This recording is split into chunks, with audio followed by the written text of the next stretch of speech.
Now we know with this heat, officials are sending out a warning to hikers enjoying the Greenbelt in Austin. That's right, a heat advisory now in effect through the entire weekend, which is why we invited Captain Darren Nowak with Austin Travis County EMS. Captain, thank you for joining us. This has been our hottest summer on record. How busy have you guys been with heat rescues? Well, we've certainly had our share of them. I believe our count last month was like about 95, and I think we had maybe about 20 since July 4th this week. And Captain, we've been talking all week. I feel like I just saw you the other day. Thank you so much just for, again, being here with us and being out there in the heat. For you all, though, you're doing a lot of these rescues. How are you staying cool through this heat? Well, a lot of it is exactly the same advice that we're giving everyone else. Number one, preparation is key. Obviously, we can't choose to wear loose, light-fitting, long-sleeve clothing, which is one of our advice, but we're certainly pre-hydrating. We're letting our medics, know what's to be expected, and we want them to stay hydrated. We've got, drinks on all the command trucks. We've got break rooms at the hospitals, and we're just trying to do our best to, stay in shape so we can respond to the calls that we have to. So if somebody watching is making their weekend plans to go for a hike or sit out by the pool with some friends, what are some signs that we all need to watch out for heat exhaustion, for instance?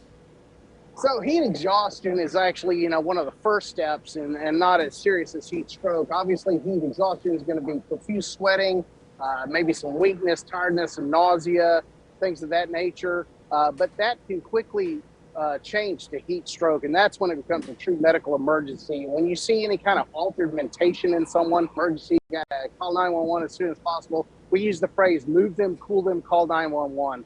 Get them out of that environment, start cooling them, and get help on the way.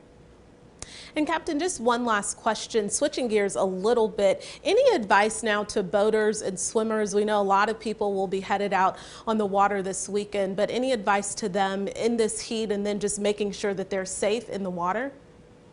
Sure.